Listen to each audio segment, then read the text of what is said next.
ഞാൻ plastic bottle ഉപയോഗിച്ച് air layering ചെയ്തതാണിത്. ഇത് പേരമരമാണ്, ഗുവാവ അല്ലെങ്കിൽ പേരമരമാണ്. അതിൽ ഞാൻ പ്ലാസ്റ്റിക് ബോട്ടിൽ വെച്ച് എയർ ലെയറിങ് ചെയ്തത് സക്സസ് ആയിട്ടുണ്ട്. നിങ്ങളൊന്ന് നോക്കിയാൽ കാണാം, റൂട്ട് കണ്ടോ? ഇതിൽ പേരയുടെ റൂട്ടാണിത്.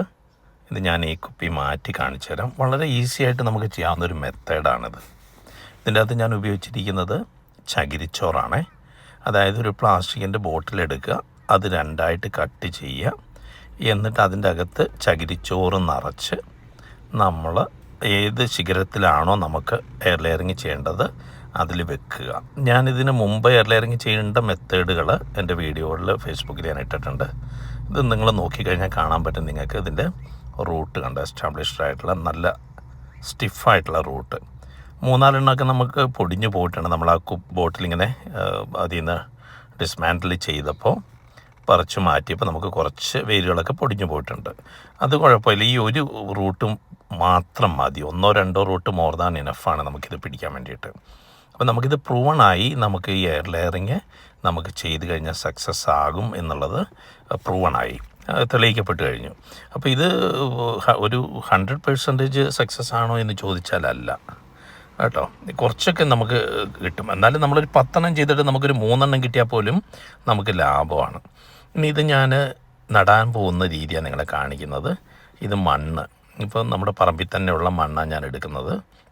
അപ്പോൾ നിങ്ങൾ നോക്കിക്കഴിഞ്ഞാൽ ഇതിൽ കാണാൻ പറ്റും, നമുക്ക് വിരകൾ ശരിക്കും കാണാൻ പറ്റും. നല്ല മണ്ണിര കർഷകൻ്റെ മിത്രം എന്നാണ് എല്ലാവരും പറയുന്നത്.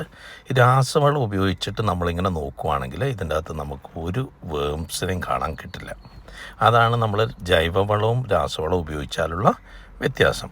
അങ്ങനെ ഞാൻ പറമ്പിൽ നിന്ന് തന്നെ കുറച്ച് മണ്ണെടുത്ത് ഈ നമ്മൾ വേര് പിടിപ്പിച്ച, അതായത് എയർ ലെയറിങ് ചെയ്ത ശിഖരം ഈ ചെടിച്ചട്ടിയിലോട്ട് വെക്കുകയാണ്. ഇത് വെച്ചിട്ട് നമ്മൾ കുറച്ച് വെള്ളം ഒഴിച്ച് നമ്മൾ തണലത്ത് വെച്ച് കഴിഞ്ഞാൽ ഒരു 20-30 ഡേയ്സിനുള്ളിൽ ഇതിൽ നന്നായിട്ട് വേര് പിടിക്കും. വേര് പിടിച്ചിട്ട് ഇതൊരു 2 മാസത്തിനുള്ളിൽ തന്നെ ഇതിൽ പൂവും കായ ഉണ്ടാവും. അതാണ് എയർ ലെയറിങ് ചെയ്ത് കഴിഞ്ഞാലുള്ള ഏറ്റവും വലിയ ഗുണം. ഞാൻ ചെയ്തിരിക്കുന്ന പേരമരത്തിൽ വലിയ പേരയ്ക്കാണ് ഉണ്ടാവുക. അതിൽ നല്ല ടേസ്റ്റുള്ള പേരയ്ക്കയാണ്.